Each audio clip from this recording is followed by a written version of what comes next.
propose qu'on commence, parce qu'en général, ça fait venir les retardataires. Et puis surtout, on n'a qu'une heure. Et c'est un super sujet. Et j'aimerais bien qu'il y ait un peu d'échange. On a 4 orateurs. Si on veut de l'échange, il faut qu'on aille vite. Donc, action. Je suis Jacques Transo, donc je suis un journaliste. Je suis un des cofondateurs de Médiacité, qui est un journal d'investigation local, qui pour l'instant n'est présent que dans 4 villes, Lille, Lyon, Toulouse et Nantes. Voilà. Je ne suis pas du tout un spécialiste de l'agriculture, mais je trouve que le sujet est génial, parce qu'il dépasse largement l'agriculture. Derrière les relations tumultueuses entre presse et agriculture et monde agricole, il y a des enjeux de société, comme vous le savez.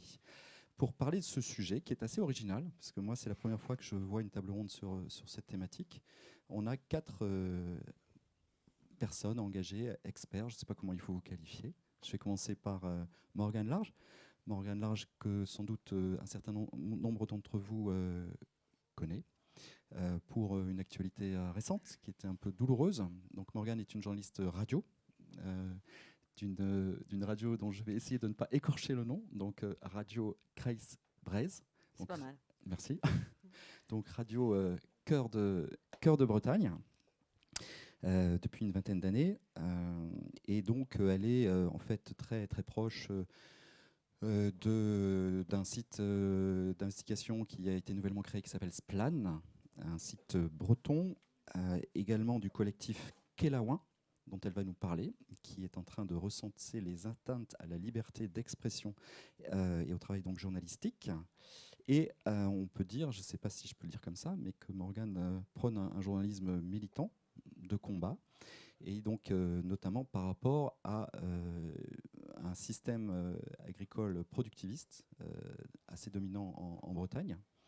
Et ça lui a valu quelques malheurs. Donc je les cite, et puis après tu pourras... je ne sais pas, on va se tutoyer tous, non? Ça vous va? On peut. Même Michel, parce que... Ouais, parce que bon. on va alterner alors. Qui lui a valu quelques menaces orales, quelques pressions, quelques sabotages, mais je la laisserai rentrer dans les détails. À ma droite, Juliette Duquesne, qui a longtemps travaillé au service économie de TF1, où elle s'occupait notamment des enjeux de consommation, mais également des questions environnementales, et qui en 2016 a pris son indépendance pour pouvoir creuser davantage ces sujets, et qui a créé notamment une collection qui s'appelle Carnet d'alerte, collection coécrite avec Pierre Rabhi, que vous devez connaître, enfin, sans doute, sinon elle expliquera, et qu'elle propose d'ailleurs à la vente juste après cette table ronde dans l'Agora, puisqu'elle est venue avec ses 6 carnets d'alerte sur des thèmes comme les semences, comme l'eau, comme la décroissance, et j'en passe. Voilà. Alors, je continue avec vous, Michel. Michel Lepape est donc un agriculteur depuis 40 ans dans le sud de Touraine et depuis 20 ans en bio du côté de Loches. Et il est également engagé dans le militantisme syndical. Alors, il est dans la coordination rurale. Alors, il va nous expliquer, parce qu'il faut qu'on comprenne un peu le monde agricole. C'est très important par rapport à la thématique. Il y a 3 grandes entités. La plus connue est la FNSEA, Fédération nationale des syndicats d'exploitants agricoles, qui est le syndicat dominant, très dominant, et ce qui pose un peu question, on le verra, on rentrera dans les détails.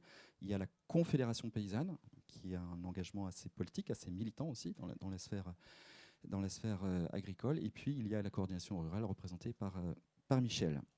Et enfin, je termine avec Samuel Petit. Donc Samuel Petit n'est pas directeur de la rédaction du Télégramme, puisqu'il n'y en a pas des directeurs de la rédaction, il n'y a que des ou un rédacteur en chef, c'est lui. Donc il est rédacteur en chef du Télégramme de Brest, anciennement rédacteur en chef du Journal des entreprises, et sauf erreur de ma part, petit-fils d'agriculteur. C'est ça? Oui. Et marié à une fille d'agriculteur. Et il prône non pas un journalisme militant, mais un journalisme exigeant. Je reprends ces termes, on y reviendra, parce que, évidemment, on va parler de la manière dont les journaux et la presse traitent des enjeux agricoles. Je vous propose en fait d'essayer de planter le décor et d'essayer de comprendre pourquoi agriculture et journalisme, ça fait 2. Pourquoi les relations sont plutôt des relations de défiance que de confiance. Qu'est-ce qui se passe? D'où vient cette hostilité? D'où vient cette méconnaissance ou cette défiance? Après, on rentrera un petit peu plus dans le détail sur mais quel est l'objet qu'on observe, comment les journalistes appréhendent les questions agricoles et tout ce qu'il y a derrière. Et après, on s'attachera à la façon dont la presse fonctionne et avec les différentes sensibilités qui s'exercent. Si ça vous va, on commence avec la méconnaissance réciproque, donc un fossé croissant, un sentiment de défiance. Donc pour quelle raison? C'était Samuel qui me disait, quand on a préparé cette rencontre, que le fossé s'était creusé entre le monde agricole et la presse, et aussi plus largement la société, que les jeunes journalistes n'ont plus la connaissance, je cite, physique et culturelle du monde agricole, et que parfois les écriteurs ne s'y reconnaissent plus dans le traitement médiatique et qu'ils ne veulent même plus qu'on rentre chez eux. Donc le fossé devient une rupture. Oui, je pense que c'est une question de relation de l'agriculture à la société. On est de plus en plus éloigné du monde agricole parce que on n'est plus originaire de famille agricole, parce qu'on ne sait plus ce qu'est une ferme. Accessoirement, on n'y rentre plus. C'est vrai que les exploitations sont devenues des endroits un peu comme les usines, hein. En quelques années, les usines, quel que soit le domaine d'activité, sont devenus des lieux fermés. Il faut y rentrer avec des passes, avec des autorisations. Rencontrer un ouvrier, ça devient compliqué. Et les exploitations agricoles, en grossissant, sont devenues aussi des structures fermées dans lesquelles on n'arrive plus à rentrer, ou alors il faut remplir des papiers. Il y a une méfiance à notre égard en plus. Et je pense que c'est une lame de fond d'une transformation de l'agriculture, mais aussi de la société. C'est une société qui finalement est devenue coupée un peu de ce monde de la production agricole, et du coup on a un regard qui peut-être ne connaît pas ce que la production agricole est, comment la production agricole fonctionne, et peut avoir aussi une image fantasmée de cette production agricole. Et je pense que c'est un des problèmes aujourd'hui dans la relation qu'il y a entre nos médias et l'agriculture. Peut-être que Michel, comme représentant du monde syndical, peut enquiller. Est-ce que vous avez l'impression que vous n'êtes pas perçu comme il le faudrait? Est-ce que quelle relation avez-vous entretenue avec des journalistes? Alors, souvent, le regard des agriculteurs est très défiant ou très méfiant envers les journalistes, parce qu'ils sentent souvent une agression face au métier qu'ils font actuellement. Alors, vous avez parlé de l'agriculture fantasmée. Elle est souvent utilisée en disant, regardez, on peut faire comme si, ça sert d'exemple, mais malheureusement, ce n'est pas la réalité du terrain. C'est-à-dire que c'est qu'une petite partie de l'agriculture. Et vous avez toute une partie de l'agriculture qui sert aussi à alimenter l'agro-industrie, l'agroalimentaire, qui représente quand même la majorité de la consommation, hein, qu'on a partout. Donc c'est pour répondre à une demande aussi, parfois des consommateurs, et il y a ce paradoxe, c'est de savoir, on voudrait bien avoir une agriculture pardon, respectueuse de l'environnement, en ayant une certaine éthique et tout ça. Et d'un autre côté, on ne fait pas le lien par rapport à ce que l'on mange, les choix que l'on fait.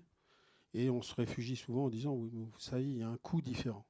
Or, ce coût, est-ce que véritablement il doit être supporté par les citoyens, par les contribuables, par la PAC, la politique agricole commune? Ça, c'est pas très bien déterminé. Et les agriculteurs se retrouvent entre le marteau et l'enclume. C'est-à-dire que les acheteurs ne vont pas acheter n'importe quoi. Et si vous produisez quelque chose et que vous ne pouvez pas le vendre, vous ne pouvez pas équilibrer votre bilan. C'est une entreprise. Comme des journaux, s'ils ne vendent pas, si on n'achète pas de journaux, demain, il n'y aura plus de journaux. Donc, quel que soit le système économique, il faut quand même respecter avoir la liberté de son choix et vraiment construire les choix de demain. Comment on veut s'organiser, vers quoi on veut aller. L'agriculteur n'est pas simplement le seul acteur là-dedans. Il fait ce qu'on lui demande, il fait ce qu'on vend. Donc vous avez souvent l'impression d'être un peu un bouc émissaire, peut-être dans le traitement médiatique, mais en même temps j'ai envie de vous demander comment vous communiquez, parce que c'est un monde qui est quand même un peu fermé, et qui communique sur ces enjeux. L'image est peut-être tronquée parce que les porte-paroles sont très particuliers, ils sont essentiellement des représentants syndicaux et essentiellement des représentants des gros agriculteurs. Alors, gros ou petit, je ne sais pas très bien ce que ça veut dire, mais vous savez, le nombre d'agriculteurs, c'est environ 450 000 en France. Hein. quand vous regardez les chiffres avant, il y a eu une fuite, enfin une descente vertigineuse du nombre d'agriculteurs. Et aujourd'hui, 50% des agriculteurs sont comme moi, des vieux croulants, plus de 55 ans. Voilà. C'est-à-dire que on aura probablement, j'ai un fils qui veut être agriculteur, qui veut reprendre derrière moi, mais c'est compliqué. Et puis je souhaite qu'il réussisse aussi. Mais c'est compliqué de reprendre des exploitations et c'est compliqué même de s'engager en disant demain je veux être paysan parce que ça demande des capitaux très importants, de faire des sacrifices, mais comme d'autres métiers aussi. Là, des capitaux en plus très importants. Donc, demander à des gens de communiquer qui ont un certain âge, ils ne vont pas communiquer, j'espère que j'essaierai de le faire avec vous, avec les plus jeunes d'entre vous, que je ne vais pas utiliser de la novlangue ou je ne sais quoi, mais je pense qu'on est aussi d'une autre génération, en majorité, et on nous a habillés dans cette illusion d'être des chefs d'entreprise, même fut un moment des agri-managers. Alors là, c'était le bouquet. Là, on ne savait plus, on ne touchait pas terre, on ne savait pas ce que ça voulait dire. C'est souvent comme ça, d'ailleurs, on invente des mots. Mais en fait, on est des paysans et des agriculteurs. Et certains sont des taiseux, parce qu'on n'est pas habitué non plus. On aime bien communiquer, on aime bien voir des gens, on aime bien rencontrer aussi des gens intelligents comme vous, comme beaucoup de journalistes, qui sont curieux. Mais en fait, on a l'impression de les voir très très peu de temps. Et ils ne peuvent pas creuser les sujets parce qu'ils n'ont pas le temps non plus de creuser les sujets. Ça, c'est un problème de votre métier. Et l'agriculture est tellement complexe et tient compte de tellement d'éléments que on retient que des choses qui vont ne pas être en notre faveur. Et moi, je suis en agriculture biologique, alors je suis relativement épargné depuis 20 ans. Je suis content d'avoir fait ce choix-là. Mais avant, j'étais en agriculture conventionnelle et j'ai défendu quand même l'ensemble de l'agriculture, pas simplement biologique, aussi conventionnelle, parce que même si je crois à l'agriculture biologique et j'espère qu'elle va se développer, l'agriculture conventionnelle représente quand même la majorité des agriculteurs. Et lorsque j'étais représentant syndical, je suis que vice-président maintenant de la FDSEA, mais j'avais à cœur de défendre l'ensemble de l'agriculture. Alors, les agriculteurs n'aiment pas trop recevoir des journalistes pressés qui n'ont pas le temps d'approfondir. Donc c'est un peu le choix qu'a fait Juliette, c'est sortir du flux de l'actualité, puisque Juliette travaillait au journal télévisé de TF1 pour approfondir. Est-ce que déjà vous partagez le constat d'une mécompréhension, d'une difficulté de travail journalistique ? Oui, il y a des difficultés pour traiter les sujets agricoles, mais c'est vrai que moi, c'est au fil de mes reportages que je me suis rendu compte de l'importance de ce sujet. J'ai grandi en région parisienne, j'étais très éloignée moi, des sujets agricoles et alimentation. Et au fil des années, je me suis vraiment rendu compte que ce sujet était central. Et je pense que c'est pour ça qu'il est aussi difficile à traiter et qu'il a encore du mal parfois à émerger, parce qu'il est très structurant pour changer de modèle plus global de notre société, et notamment dans la transition écologique. Moi, je pense que si on change de modèle agricole et alimentaire, ça va changer énormément de choses dans la société. Et je pense que c'est pour ça que c'est aussi difficile de le traiter à ce point-là. Moi, quand je fais toutes mes enquêtes, à chaque fois, l'agriculture et l'alimentation est centrale. 85 à 90% de l'eau dans le monde est consommée par l'agriculture, notamment industrielle. 75% des variétés de semences ont disparu en un siècle. La quasi-totalité des cours d'eau et des nappes phréatiques sont polluées par les pesticides et les nitrates. On sait que la baisse de la biodiversité a un impact sur la hausse du nombre d'épidémies, donc par rapport à ce que nous traitons, ce que nous vivons aujourd'hui, et la baisse de la biodiversité est en grande partie due à l'agriculture industrielle, notamment à la déforestation. Donc, en fait, je pense que ce sujet est aussi difficile à traiter parce qu'il est très central dans notre société. Et ce n'est pas de faire porter tout sur les agriculteurs, mais sur un système qui a été mis en place il y a des dizaines d'années et qu'il va falloir, en tout cas, moi, c'est le constat de mes enquêtes, c'est vraiment le terrain qui m'a amené à avoir ce constat-là, qu'il va falloir vraiment changer les choses si on veut préserver la planète et notre environnement. Et je pense que c'est pour ça qu'il y a autant de blocages et de difficultés, parce qu'il est révélateur de ce que nous vivons à l'intérieur de notre société. Après, pour le côté journalistique, c'est vrai que moi, c'est un sujet qu'il faut connaître, et visuellement, quand on va dans une exploitation, on va voir la différence entre une ferme polyculture, agriculture biologique, ou alors une exploitation intensif, etc. à force d'y aller, on sait faire les différences, on ne peut pas se faire balader en tant que journaliste. Mais c'est vrai qu'il faut connaître ces sujets-là pour pouvoir y aller et pouvoir le faire. Et il faut avoir le temps, essayer de comprendre et essayer de se poser sur ces sujets. Donc c'est vrai que c'est un enjeu central. Et alors des fois on accuse les agriculteurs de faire de l'agri-bashing. Moi je pense que ce n'est pas les agriculteurs en tant que tels, mais un système qui a à dénoncer. Mais sur certains sujets, moi je trouve même que les journalistes d'un point de vue médiatique sont pas toujours, au contraire, même par exemple sur la problématique de l'eau. Moi, je sais que chaque année, on traite de la problématique de la sécheresse de l'eau. Chaque année, on va voir des agriculteurs l'été en disant il manque de l'eau, il y a plein d'agriculteurs qui manquent de l'eau. Alors moi, j'ai enquêté pendant 1 an sur l'eau. Et souvent, les agriculteurs qu'on va voir, c'est l'agriculteur qui consomme le plus d'eau. Et souvent, c'est ceux qui vont faire du maïs irrigué. On a je ne vais pas rentrer dans tout le détail de la problématique des bassines en ce moment, mais moi, je sais qu'à chaque fois, je vois ces sujets-là, il y a un manque de mise en perspective très fort en redonnant tout simplement des données. Enfin, moi, je sais que c'est quand je fais un état des lieux que je me rends compte de ces problématiques-là. Donc, je pense qu'il y a une méconnaissance des deux mondes. En même temps, moi, qui ai enquêté sur d'autres sujets sensibles comme la finance, par exemple, c'est encore plus difficile de rentrer dans le monde de la finance que dans le monde agricole. Dans le monde agricole, quand même, comme il y a plusieurs exploitations, c'est un milieu qu'on peut quand même, où moi j'ai réussi à aller tourner avec ma caméra ou aller voir les personnes. Par exemple, quand j'ai voulu interroger Monsanto sur les semences, j'ai pu aller les interroger. Quand j'ai voulu aller interroger des ports d'agriculture intensive, j'ai réussi à aller les interroger. Pour vous donner un exemple, par exemple, j'espère que je ne donne pas trop d'informations en même temps, mais sur la spéculation des matières premières, par exemple, qui est un sujet essentiel, j'ai réussi à aller tourner chez des céréaliers qui gardaient leur blé pour le vendre à un bon moment. Par contre, aller tourner dans une salle des marchés avec un trader qui spéculait sur la hausse des prix du blé, j'ai réussi à Genève au bout de 200 coups de fil. Alors que sur les agriculteurs, j'ai réussi avec un peu moins de difficultés. Donc ça ne veut pas dire que c'est plus facile, mais c'est un monde qui est quand même peut-être un peu plus l'habitude qu'encore d'autres secteurs où il y a du pouvoir, d'être confronté quand même aux journalistes. Mais qui du coup, je pense, c'est un lobby d'une nature différente. Donc mission difficile mais pas impossible à vous écouter. Quand vous vantez les carnets d'alerte, vous dites mais j'ai rencontré pour chaque carnet 60, 80 personnes, c'est un an de travail, donc à ces conditions, on arrive quand même à faire son travail journalistique.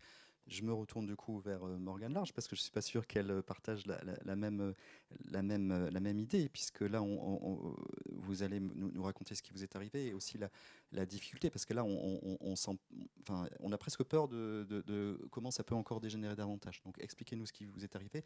Ouais. D'abord, je voulais juste revenir sur ce qui a été dit. Moi, je suis fille de paysan et j'ai fait une formation agricole. Et je ne suis pas persuadée qu'il faille justifier d'une proximité avec la paysannerie en tant que journaliste pour faire de bons sujets. Inès Léraud le prouve, elle s'est emparée d'un sujet qui n'a rien à voir avec sa culture et son éducation, et elle l'a fait très très bien.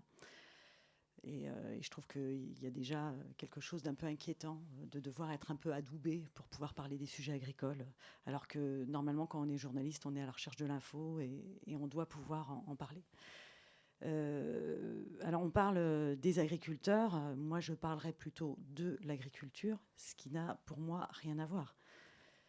Le problème pour échanger avec des agriculteurs, moi sur le terrain, des agriculteurs, j'en ai rencontré beaucoup, je continue d'en rencontrer, et je me suis rendu compte qu'à partir du début des années 2010, oui, lorsque je voyais des agriculteurs, ils avaient tous exactement le même discours. C'est-à-dire qu'il y avait une uniformisation de la communication agricole qui était pilotée par l'agriculture, par les chambres, par le lobby agricole industriel. Ils répétaient tous la même chose. Les produits qu'on utilise sont autorisés, on nourrit la planète et la qualité sanitaire des aliments qu'on produit est irréprochable. Et à partir de ce moment-là, moi, je me suis dit c'est inintéressant pour moi d'aller interroger des agriculteurs puisqu'ils me répètent tous la même chose, on leur a piloté leur com. Et de même qu'on a dépossédé à un moment les agriculteurs de leur capacité à vendre leurs produits, et ça a été le jeu des industriels et des coopératives, je pense qu'on les a dépossédés aussi de la capacité à communiquer sur leur métier eux-mêmes et sur leur travail eux-mêmes. Donc, merci. On rentrera peut-être dans les textes qui vous arrivent plus tard, mais même si la plupart du public connaît. Michel Lepape, est-ce que du coup la parole est un peu verrouillée par, pourquoi pas, un syndicat dominant qui contrôle l'ensemble de la galaxie agricole, y compris les chambres de commerce, les chambres d'agriculture? Je ne vois pas de qui vous parlez, mais bon, je pense que l'agriculture, l'agro-industrie et l'agroalimentaire, vous savez qu'il fut un moment, on a encore un ministère de l'agriculture, mais sous les conseils de quelqu'un qui a malheureusement disparu, mais qui est un opposant syndical, qui avait certaines qualités aussi, mais pas toutes, comme tout le monde. Il avait demandé à ce que ce soit le ministère de l'agroalimentaire et après de l'alimentation. C'est-à-dire qu'en fait, on occulte l'agriculture. L'agriculture, d'abord, ça représente de moins en moins de personnes, donc en termes électoraux, pèse de moins en moins. Et aujourd'hui, on met en avant, il y a des emplois dans l'agro-industrie, dans l'agroalimentaire. Et donc, quand on défend un système, on défend aussi tout ce système-là. Alors, on oublie qu'à l'origine, et nous, à la coordination rurale, on essaye de le rappeler, que des agriculteurs sont des gens indépendants, c'est-à-dire qu'ils prennent des responsabilités, ils empruntent, et bientôt, on se rend compte que leur tracteur est en leasing, qu'on leur avance les produits avant de les mettre en terre, en expliquant qu'aux États-Unis, c'est comme ça. Moi, je trouve que ce n'est pas toujours un exemple, les États-Unis, mais bon, c'est comme ça. Et puis, bientôt, on va les déposséder de leurs terres, en disant il y aura des investisseurs. Alors qu'il y avait des investisseurs naturellement qui s'appellent des propriétaires. Souvent des anciens agriculteurs qui, pour arrondir leur retraite, qui est quand même pas très importante, louent leurs terres. Vous voyez, donc il y avait un rapport, un lien entre les gens. Parce que quand on dit que le milieu est quand même, on peut le pénétrer, c'est parce qu'il est encore humain. Et je pense que quand on travaille dans d'autres secteurs, il n'y a plus de rapport humain. Tandis que là, ça a quand même son importance. Rencontrer un agriculteur, même s'il est fermé au départ, les journalistes savent le faire, ils savent bien nous travailler au corps, et ils savent décoincer les choses, c'est leur métier, et nous extraire un petit peu ce qu'on a dans le fond des tripes. Et ça, c'est très bien, je pense aussi, d'arriver à ça. Évidemment, il y a un discours qui est dicté, et on donne des éléments à des gens qui les répètent en boucle. Ça, c'est dommage. Mais je dirais qu'à l'image de l'ensemble de la société, est-ce qu'on a développé, est-ce qu'on a gardé ce sens critique? Le sens critique. Aujourd'hui, on parle de fake news, on parle de fausses informations.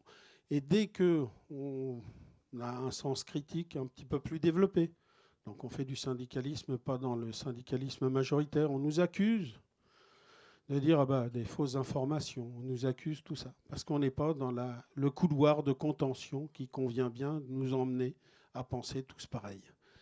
Et dans l'agriculture, c'est pareil que dans le reste de la société. Peut-être que le sens critique, on l'a perdu, parce qu'on a perdu aussi notre indépendance intellectuelle et économique. Et c'est les chefs d'entreprise, les 3/4 ne font pas les factures des produits qu'ils vendent. C'est délirant. Quand vous avez un plombier qui vient chez vous, c'est pas vous qui faites la facture, c'est lui qui l'a fait. Un agriculteur, on vient, une coopérative qui ne maîtrise plus les 3/4 du temps, vous avez des coopératives qui sont énormes, qui représentent des chiffres d'affaires énormes. On a justifié le regroupement qui continue à marche forcée de regrouper ces coopératives, des différentes coopératives, pour dire qu'il faut faire du poids sur le marché mondial. On voit à la faveur de la pandémie que le marché mondial ne guide pas tout. Il a une mauvaise influence aussi, mais responsabiliser les gens, c'est peut-être garder la maîtrise du système économique à qui on vend. Et le choix des agriculteurs, souvent, ils ne l'ont pas. Et ça, c'est terrible. Dans des coopératives, pas toutes, heureusement, il y a plus de la moitié encore des coopératives qui fonctionnent normalement, comme une coopérative doit fonctionner.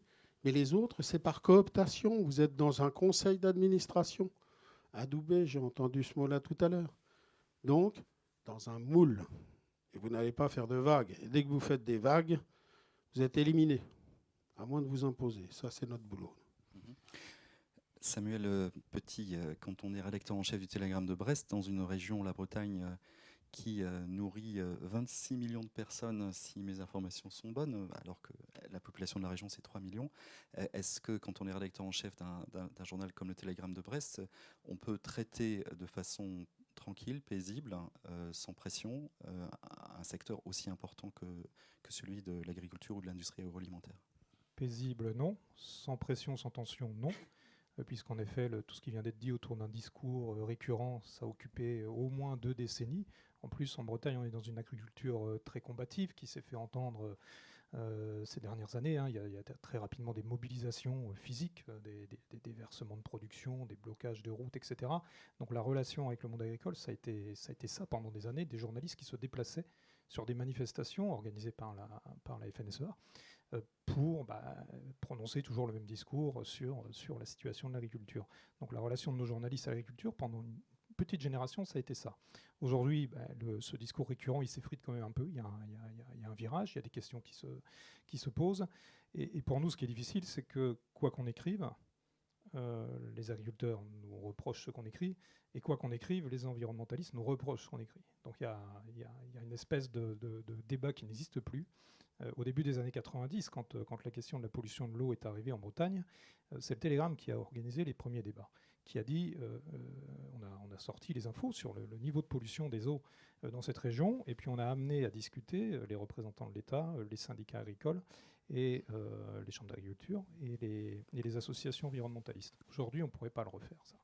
C'est ce qui avait donné naissance au premier plan Bretagne au pur au début des années 90. Aujourd'hui, on ne pourrait pas le refaire parce que le débat est trop radicalisé.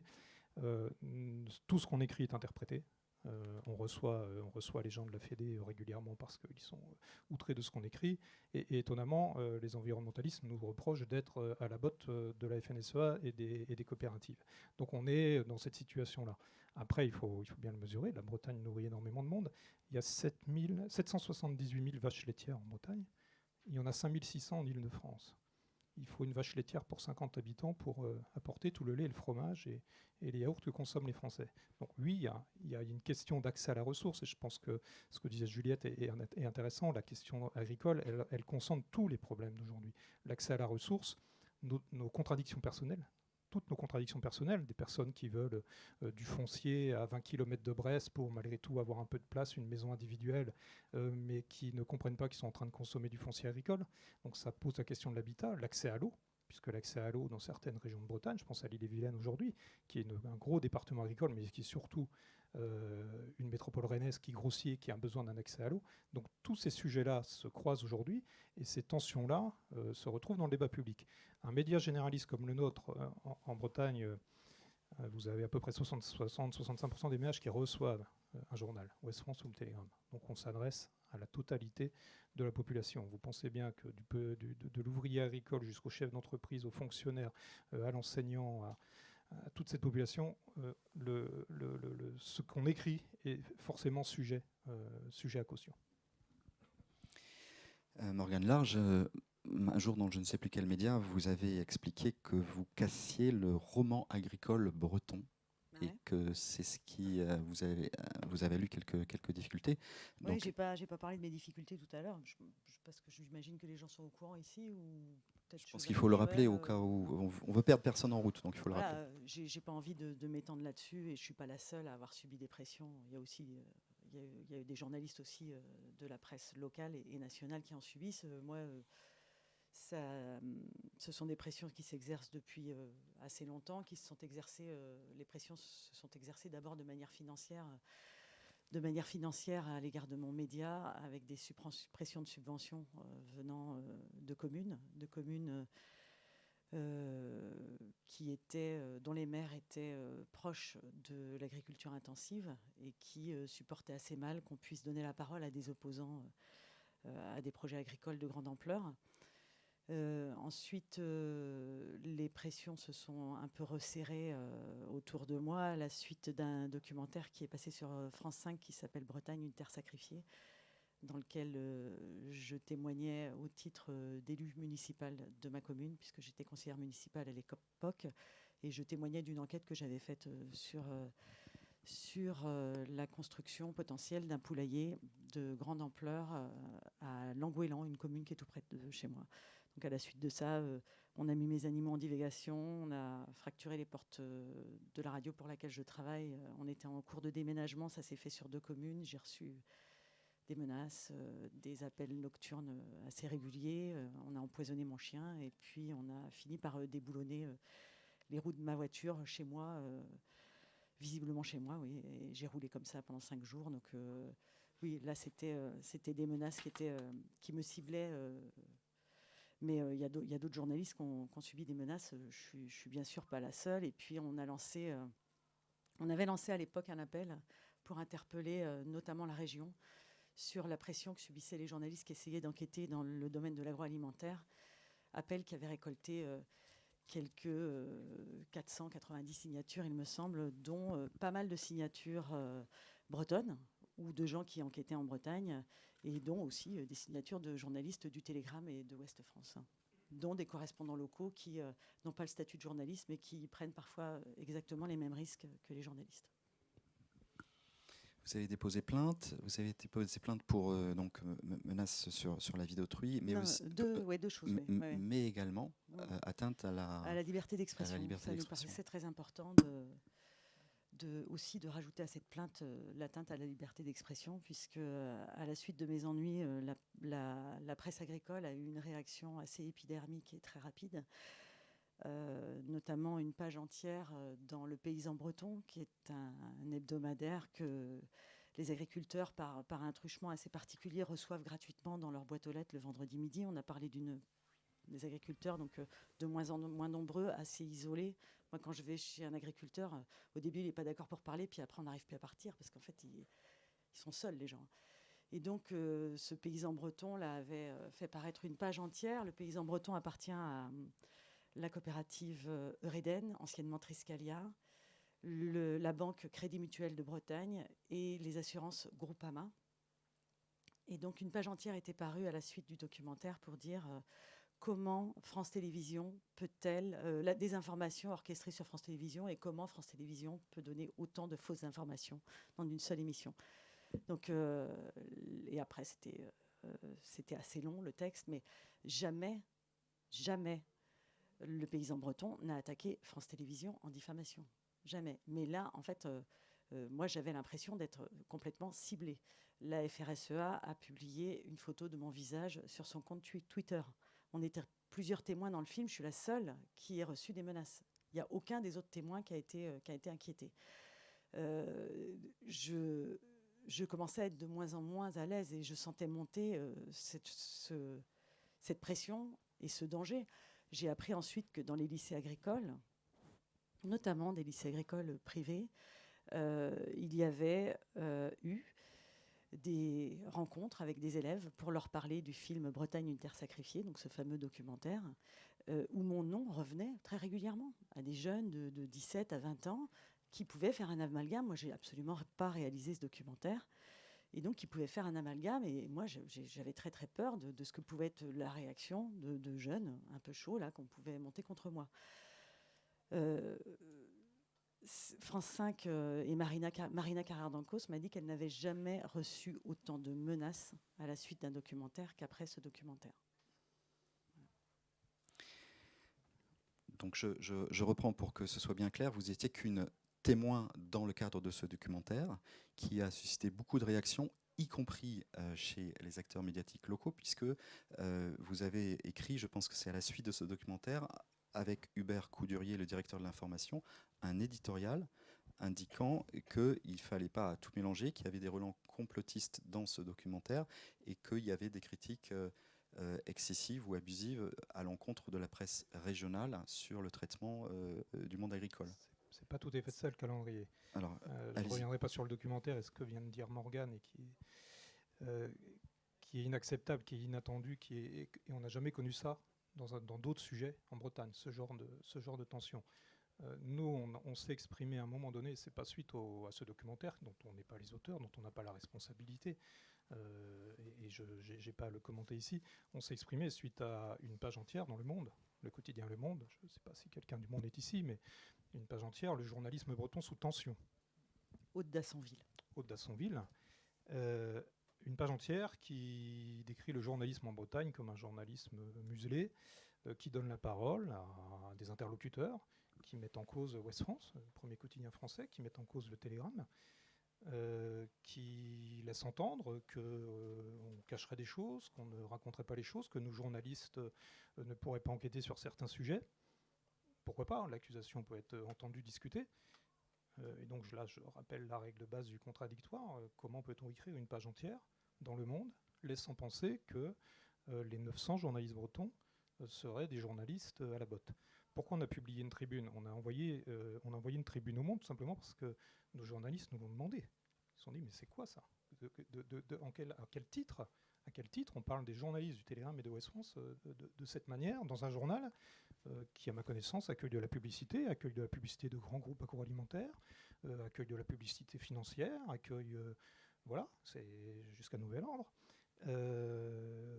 On a pris ça comme une leçon de journalisme inacceptable. Notre rédaction nous a demandé de réagir. On a envoyé une tribune au Monde à M. Louis Dreyfus, qui ne nous a jamais répondu. Et donc on l'a publié dans le Télégramme, en expliquant que le Télégramme, comme Ouest France d'ailleurs, depuis 30 ans, contribue à porter un éclairage sur ces problèmes-là. En 93, je le disais, c'est nous qui lançons les premières enquêtes sur l'eau polluée. 2015, la première fois qu'on pose sur la table dans un grand quotidien le problème du suicide agricole en Bretagne. Sujet qui était, je ne sais pas si tu le confirmeras, Morgane, qui était un sujet tabou, la question du suicide en Bretagne. Le suicide en Bretagne, c'est quelque chose qui est externalisé de la profession agricole, oui. Comme tous les soucis agricoles. Comme tous les soucis. On externalise pour ne pas ternir l'image aussi. Voilà. Faut voir ça. Donc quel est le premier média qui pose ce problème-là sur la table? Et avec des difficultés à faire causer, quels que soient d'ailleurs les courants politiques de l'agriculture bretonne. Dès 2015, on pose ce sujet-là. Ensuite, on révèle les différents rapports de la Cour des comptes sur l'inaction de l'État. Ensuite, on révèle en quoi les moyens de l'État sont devenus dérisoires pour faire tous ces contrôles. Et on lit dans Le Monde, dans le quotidien Le Monde, référence, importeur moral, que le journalisme en Bretagne est une zone de non-droit, qu'on serait en Turquie. Donc on a réagi à ça, on n'a pas réagi aux commentaires. Le calendrier n'est pas bon parce que pour la Cour des comptes et les révélations, c'était postérieur à l'article. Non, le premier rapport de la Cour des comptes, c'est 2016 et c'est nous qui l'avons sorti. Ah oui. Ouais. Et on a sorti le rapport de la Cour des comptes sur les algues vertes avant même les élections régionales, alors que volontairement ce rapport avait été retardé après les élections régionales. Il n'y avait pas le contradictoire. Oui, mais ce que je veux dire, c'est qu'on a réagi à un article d'un quotidien de référence. Voilà. Alors Michel, et après Juliette. Oui, tout à l'heure, vous avez parlé d'un sujet qui est particulièrement délicat et terrible, c'est le suicide des agriculteurs. Je crois que la coordination rurale s'est profondément engagée pour dénoncer justement qu'il y avait une omerta autour du suicide des agriculteurs. Parce que si on décrit bien qu'une profession est dans une situation catastrophique, c'est bien l'ultime résultat, c'est que certains se suicident en activité. Donc il y avait des raisons pour ça. Il y avait des raisons économiques, des raisons d'isolement, on l'a évoqué tout à l'heure, des raisons où la pression était là. On oublie un peu trop facilement, tout à l'heure vous avez parlé de contrôles qui sont faits. L'agriculture, les agriculteurs subissent des contrôles terribles. Une pression continuelle, avec une administration de plus en plus compliquée. Ça ne concerne pas que l'agriculture, mais vous avez un millefeuille. Il faut répondre à telle ou telle chose. Il faut cultiver tant de surface. Si vous n'avez oublié une centaine de mètres carrés, là vous êtes condamné, vous êtes mis bientôt peut-être au pilori. Et ça, c'est inadmissible, parce que ce n'est pas notre métier. Donc, je crois qu'il y a une pression continuelle sur un nombre d'agriculteurs de moins en moins nombreux et qui fait qu'ils réagissent de plus en plus durement. S'il y a deux choses, j'expliquais ça au préfet d'Indre-et-Loire à l'époque et au préfet de région plus tard, l'agressivité et la violence, elle peut être tournée contre soi, le suicide, ou contre les autres. Pour l'instant, elle n'est pas tournée contre les autres. Et malheureusement, ce que vous avez subi est inadmissible. Parce que si on n'est pas d'accord avec quelqu'un, je l'ai toujours dit en tant que président à l'époque, il faut dialoguer. Et on peut arriver, pas forcément à être d'accord, mais à trouver des points d'accroche où on va se retrouver sur certains points et se comprendre. Et dans ce cas-là, admettre qu'il y ait des positions différentes. c'est la base. L'esprit critique, l'autocritique, ça a été repris au niveau politique depuis longtemps. Pardonnez-moi, je suis un peu trop loquace. Mais pour revenir donc à ce difficile sujet du suicide, c'est que la FNSEA refusait d'en parler. Et elle nous a accusés d'utiliser ça à des fins syndicales ou politiques.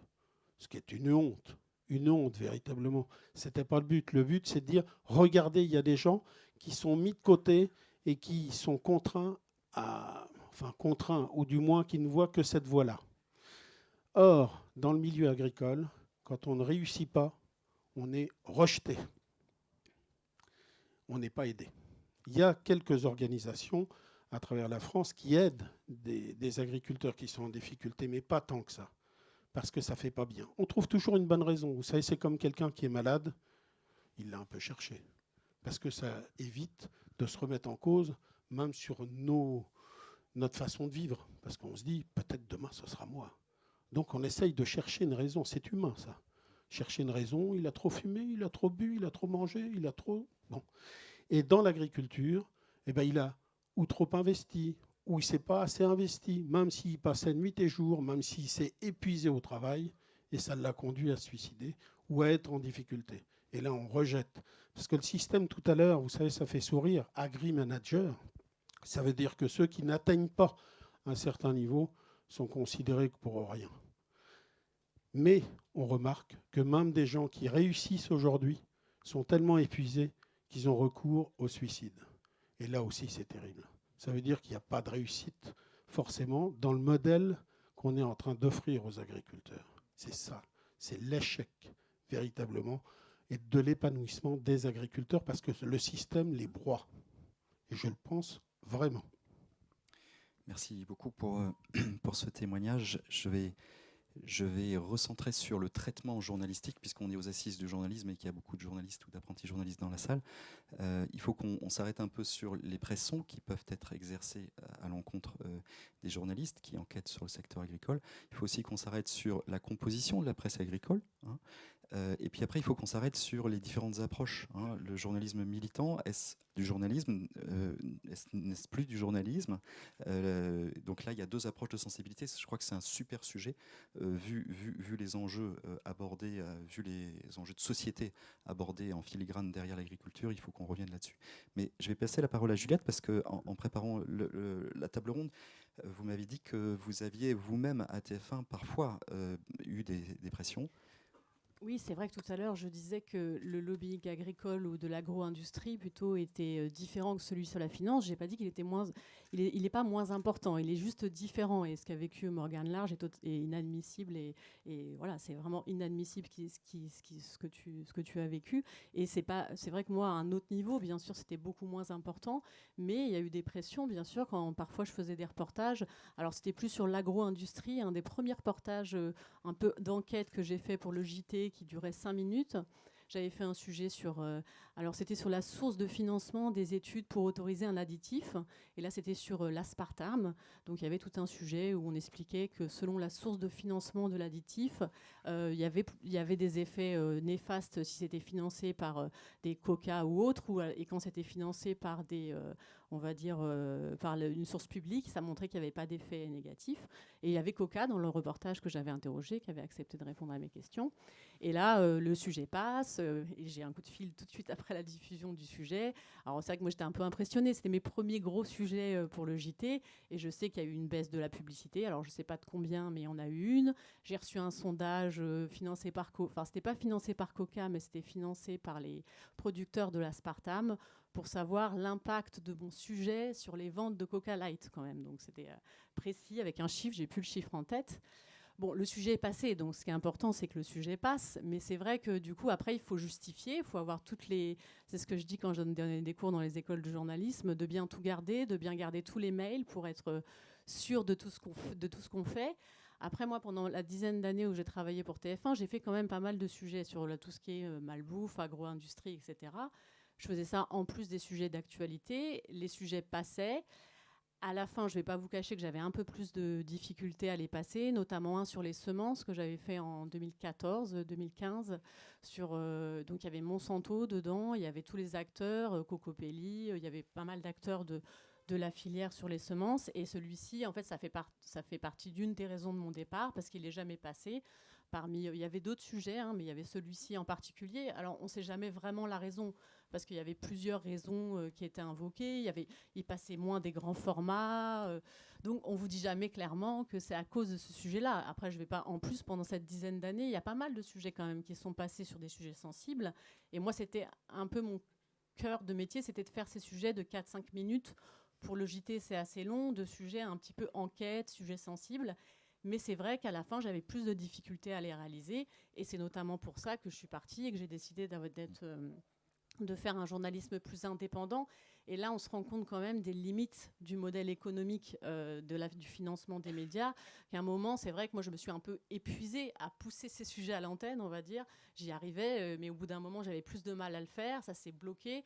Et donc, j'ai dit, je vais faire du journalisme autrement. Mais c'est pas toujours simple de trouver. Je suis journaliste indépendante, il faut trouver son financement, il faut essayer de savoir comment on peut faire ces enquêtes en profondeur, où j'interroge maintenant entre 60 et 80 personnes par enquête, où je passe 1 an, où j'ai vraiment l'impression de faire encore plus mon métier qu'avant, même si j'avais aussi l'impression de le faire avant, justement, parce que je suis partie parce que j'arrivais plus à la faire. Mais c'est quand même très révélateur des limites on est aux assises du journalisme, pour moi, du financement des médias et les limites du débat public actuel. Et moi, je me rends compte quand même, quand je fais mes enquêtes, je vais essayer de ne pas être trop longue, mais quand je fais mes enquêtes, que des fois, il y a quand même un gros décalage entre la réalité du terrain quand je fais mes enquêtes et le débat médiatique. Notamment, par exemple, je parlais tout à l'heure de la problématique de l'eau, mais sur l'eau, il y a un énorme décalage entre la façon dont on traite les sujets et la réalité quand on interviewe des chercheurs, quand on fait une vraie enquête de fond. Vous parliez beaucoup de la Bretagne, j'ai aussi enquêté en Bretagne, et c'est vrai qu'en ce moment, on parle beaucoup on parle beaucoup du fait qu'on parle beaucoup de l'agriculture bio, on parle beaucoup des changements actuels, mais au final, l'agriculture bio, c'est seulement 9,5% des terres, donc le décalage est énorme entre la réalité et ce qu'on entend dans les médias.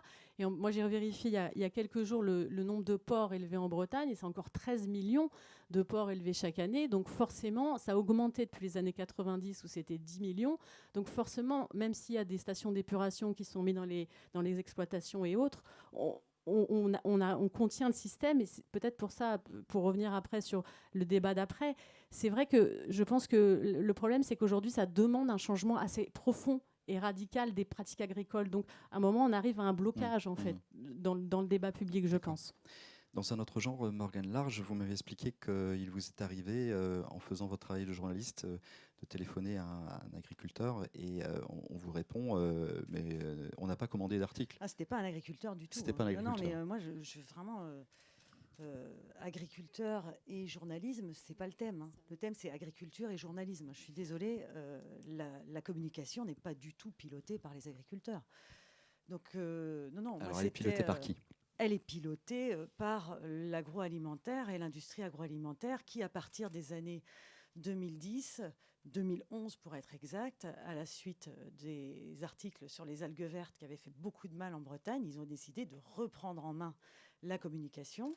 Ils ont créé une entité qui ne s'est pas tout de suite appelée Agriculteurs de Bretagne, mais qui aujourd'hui s'appelle Agriculteurs de Bretagne, avec un drapeau noir. Agriculteurs de Bretagne, pour moi, c'est le cache-sexe de l'agroalimentaire en Bretagne, c'est-à-dire, et ensuite, donc c'est piloté que par les patrons de l'agroalimentaire. Ils ont fait un sondage, ils ont fait une enquête, ils ont envoyé 16 000 questionnaires aux agriculteurs, ils ont reçu 1500 réponses, ce qui est très peu. Pourquoi ? Parce que c'était nominatif. Et moi, les agriculteurs m'ont dit, on avait peur, nous, de répondre à notre coopérative nominativement et de mal répondre. Vous imaginez la pression qui pèse sur les agriculteurs. Ensuite, ils ont fait un sondage auprès du grand public. Il y a eu 900 personnes de sondées. Les questions étaient extrêmement dirigées. Pensez-vous que l'agriculture bretonne est un pilier économique, un pilier économique ? Comment répondons à une telle question ? Ils sont allés, fort de ces sondages, quand je dis « il y a 4 personnes qui sont parties à la rencontre des patrons de rédaction bretons. Jacques S. Bernard, produit en Bretagne. Jacques Jaouen, président de la Chambre d'agriculture de Bretagne, on est en juin 2012. Guy Lebars, du groupe Evin. Michel Bloch, président de l'UGPVB, l'Union des groupements de producteurs de viande de Bretagne. Pierre Billan, Poudec, de la SICA de Saint-Paul-de-Léon, Prince de Bretagne, ça c'est énorme. Ils sont allés donc à la rencontre des rédactions bretonnes et la question posée, Voulez-vous rester dans la défiance ou le temps est-il venu de travailler différemment? Et la conclusion de leurs échanges avec les patrons de presse bretons, il n'y a pas que la presse, il y a la télévision aussi et la radio. Ces échanges ont porté leurs fruits. Une logique de partenariat est installée et s'avère efficace pour relayer les messages d'agriculteurs de Bretagne. Faites de beaux portraits d'agriculteurs, c'était ça, en fait, la question. Arrêtez de nous parler des algues vertes, faites-nous des beaux portraits d'agriculteurs. Et aujourd'hui, il y a des agriculteurs youtubeurs, il y a des agriculteurs communicants qu'on voit dans les médias et qu'on voit aussi dans le Télégramme, qu'on voit sur Ouest France. Il ne faut pas nier quand même le poids de ce lobby agroalimentaire dans la communication. Alors, juste sur le journalisme militant ou le journalisme exigeant, et après on passe la parole à la salle. Je reprends les termes de l'édito qu'on évoquait tout à l'heure, qui remonte à juin dernier. Révéler n'est pas dénoncer, enquêter n'est pas juger. Le journalisme que nous prenons est exigeant et pas militant. L'enquête, c'est aussi le reflet de la vie quotidienne, avec un esprit critique en toute honnêteté intellectuelle. Donc là, on sent qu'il y a des approches différentes. Et j'aimerais bien qu'on revienne là-dessus pour comprendre la position du Télégramme de Brest par comparaison à l'approche de Inès Léraud, Morgane Large et d'autres. Le travail d'un quotidien régional, c'est pas de relayer un lobby. Un quotidien régional, tous les jours, il donne la parole à des milliers de personnes. On fait 800 articles par jour. On tend le micro à des gens de tous horizons, de tous avis. Et on remplit le journal, Ouest France et le Télégramme, avec des gens qui ont une liberté de parole chez nous pour parler de leur sujet. Alors c'est vrai, c'est du journalisme de retranscription. On retranscrit ce que disent beaucoup de gens, qui soient environnementalistes, agroproducteurs, agroproductivistes, je ne sais pas comment on dit, des associations, des partis politiques, la gauche, la droite. Un quotidien régional, son travail, c'est d'abord ça. C'est-à-dire une contribution au pluralisme des idées. Ce que dit Morgane sur Agriculteurs de Bretagne, bien sûr qu'on rencontre Agriculteurs de Bretagne. On rencontre la CGT aussi. On rencontre les partis politiques. On rencontre des tas de gens tous les jours. Et la direction de la rédaction. De la Bretagne en 2016, en pleine affaire des salariés intoxiqués de Triskalia, vous remettez la victoire de la Bretagne, le prix du développement durable, à Triskalia, la coopérative Triskalia. Oui, pour un autre sujet que celui sur les salariés. L'affaire des salariés. Il y avait quand même un gros déficit d'image à l'époque. Oui, mais vous ne pouvez pas nier, tu ne peux pas nier le pluralisme d'idées qu'on exprime. Ensuite, la différence entre le journalisme exigeant dont on parle et le journalisme militant, mais je pense qu'il y a certains ici qui ne lisent pas la presse quotidienne régionale tous les jours, j'ai l'impression. Nous ne préconisons pas, nous ne disons pas quelles sont les solutions. Nous ne voulons pas fermer le débat pour dire, mais oui, bien sûr, l'issue de tout ça, c'est ça. Non. Il y a des voies différentes, il y a l'innovation technologique, il y a des choix financiers, fonciers, il y a des potentiels différents qu'on veut laisser s'exprimer. On n'est pas à vouloir dire, ben voilà, le débat de toute façon, il doit se conclure par l'évolution du modèle agricole de cette manière, point barre. Et surtout, on essaye d'intégrer les contradictions de notre société tout entière. Je pourrais demander dans l'assistance ici qui n'a jamais déjeuné chez Burger King, McDo ou au Tacos. Posons la question. Attention, je vais parler des dîners celtiques, si vous continuez. Oui, et qui n'a jamais dîné au dîner celtique? Morgane Large, elle n'a jamais dit. Ce que je veux dire, c'est qu'on essaye de montrer la complexité des problèmes. Et le rôle, et en effet, le rôle du consommateur, le rôle du propriétaire foncier, le rôle de l'élu, le rôle complexe de tous les gens qui interviennent autour de l'agriculture. Voilà, c'est la différence qu'on essaye d'exprimer. Je pense qu'il faut qu'on vous donne la parole parce que je vous l'avais promis, il nous reste 8 minutes. Est-ce qu'il y a des questions? Et si vous pouvez vous présenter. Bonjour, je m'appelle Sarah. Non, mais je rebondis tout de suite sur ce que vous venez de dire, mais après, pour moi, c'est ce que vous essayez de dire, c'est oui, on donne la parole à tout le monde, du coup, comme si vous représentiez une forme de neutralité ou d'exposition de la contradiction. Mais il y a une différence, si je reprends ce que vous avez dit, entre quand on donne un prix à Triskalia ou quand, il y a une manière même d'organiser les témoignages, etc. qui est idéologique en fait. Si on se met à faire des portraits, par exemple, je parle pas forcément de votre journal en particulier, mais si on se met à faire que des portraits d'agriculteurs plutôt que de dénoncer l'agriculture, on fait des choix en termes éditoriaux. Donc en fait, pour moi, même si, voilà, en fait, c'est cette question Oui, que je me pose. Est-ce que on est- idéologiquement, par exemple, le Télégramme, dans la rédaction, il y a quand même une opinion, une ligne sur ces questions d'agriculture, enfin surtout la question politique en fait de l'agroagriculture. Non, il n'y a pas de ligne. Voilà, Vous moi, ce parlez que de je ces dis, c'est qu'il y a portraits. forcément une ligne quand il Aujourd'hui, y a pas 2 de ligne. tiers des portraits d'agriculteurs qui passent dans le Télégramme sont des portraits d'agriculteurs circuit court, en gros. Voilà. On fait une foultitude de portraits d'agriculteurs investis dans les circuits courts. Je voulais juste rebondir en disant que moi, je pense pas qu'on peut faire du journaliste totalement objectif. Il y a toujours une part de subjectivité, mais on peut être honnête intellectuellement en interrogeant tout le monde. Et c'est vrai que moi, je sais que je fais quand même aussi, on pourrait dire, des enquêtes engagées, parce que c'est vrai que nous, dans les solutions qu'on met en avant, et c'est quand même l'agriculture biologique, notamment pour sauver la ressource en eau.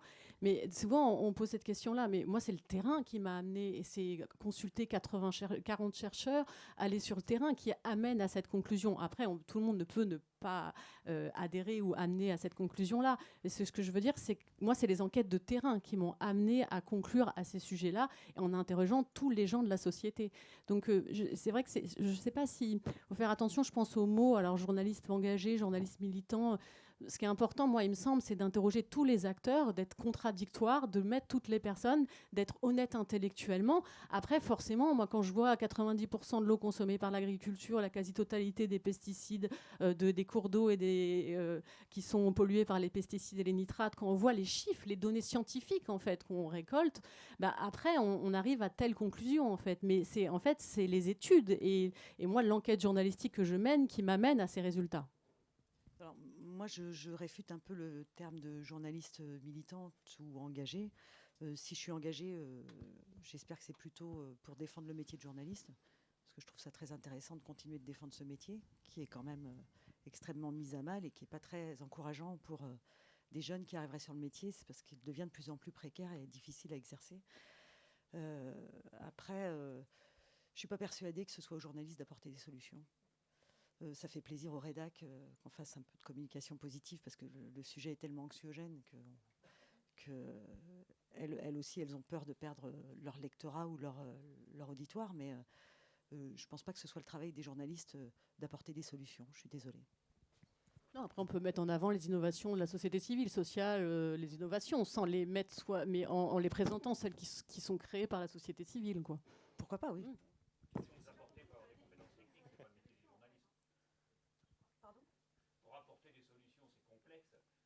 Oui.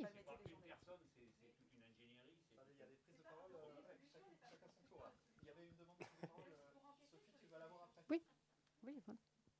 C'est ça.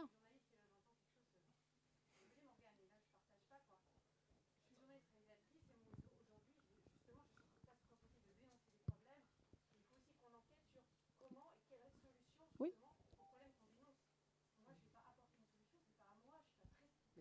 C'est exactement ce que je dis. C'est la même chose, ouais, je pense. Ah non, je ne dis pas qu'il ne faut pas faire ça. Je dis, je pense que moi, je ne suis pas dans mon rôle en disant aux gens, c'est ça qu'il faut faire. Hein. Oui, mais je ne vais pas enquêter dessus, justement. Tu vois, moi, je pense qu'il y a des solutions qu'on nous propose qui seraient assez magiques. Et au contraire, il faut enquêter dessus pour voir si vraiment ce sont des solutions magiques. Voilà, on est d'accord. Bonjour, merci beaucoup pour ce dialogue, c'est très intéressant. Je m'appelle Arthur Mas, donc je termine une formation en journalisme de données et je vous pose une question plutôt par rapport à ça, parce qu'en fait, je suis pas du tout, j'ai pas fait énormément de sujets là-dessus, mais l'année dernière, enfin cette année, j'ai fait un article où j'ai dû recueillir des données sur la question de l'agriculture en région Auvergne-Rhône-Alpes, et j'ai l'impression que c'est un domaine où l'accès aux données est quand même très difficile, alors que pour nous, ça pourrait être un outil très intéressant pour parler à la fois du suicide des agriculteurs, de l'endettement forcé, mais aussi l'impact environnemental. Et donc je voulais voir qu'est-ce que vous pensez justement de cette question de l'accès aux données dans le domaine de l'agriculture. L'open data, quoi. Oui, par exemple. Oui, par exemple. Ça, c'est très compliqué. Hein. Nous, on a des subventions au niveau du conseil régional c'est pas des subventions d'ailleurs, de l'actionnariat du Conseil régional de Bretagne, qui d'ailleurs a un vice-président en charge de l'agriculture et de l'agroalimentaire, alors que dans d'autres régions, c'est l'agriculture en charge de l'agriculture et de la forêt, par exemple. Ils ont pris des parts dans, par exemple, Eureden, qui est la fusion de Triskalia et d'Aussi. On n'arrive pas à trouver ni les chiffres exacts, ni le montage, on ne sait pas. Voilà. Ça devrait être en open data, ça ne l'est pas. Je ne sais pas si Samuel Petit, vous avez... Très brièvement, parce qu'on va devoir l'accès aux libérer la données des salle. coopératives est plus fermé que l'accès aux données des entreprises privées, en fait, ou des entreprises cotées. Oui, parce qu'à son côté... Par le avec statut coopératif. Après, l'accès aux données, ce n'est pas un problème agricole, c'est un problème général. Une dernière question et après on va être obligé de libérer la salle. Bonjour, Catherine Lévesque, je suis journaliste et membre de l'association des JNE.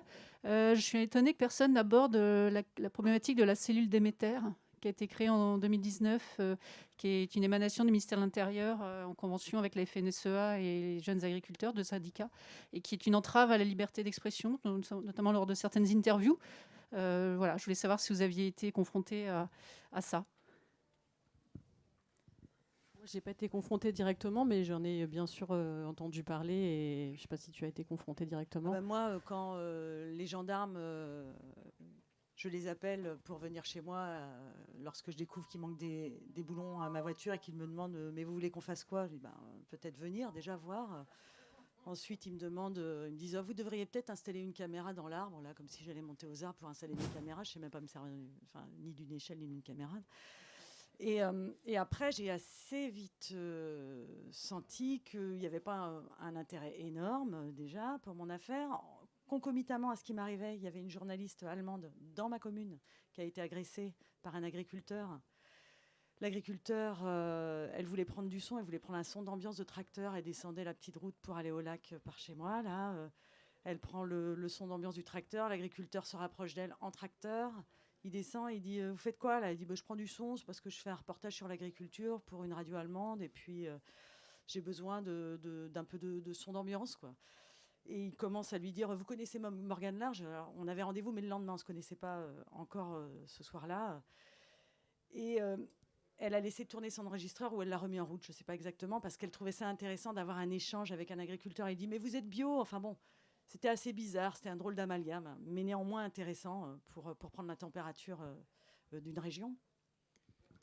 Et puis, à un moment, il s'est rendu compte qu'elle enregistrait, il s'est fâché, et elle est retournée à son gîte assez vite. L'agriculteur est revenu avec 2 gendarmes qui ont demandé à la journaliste d'effacer sa bande.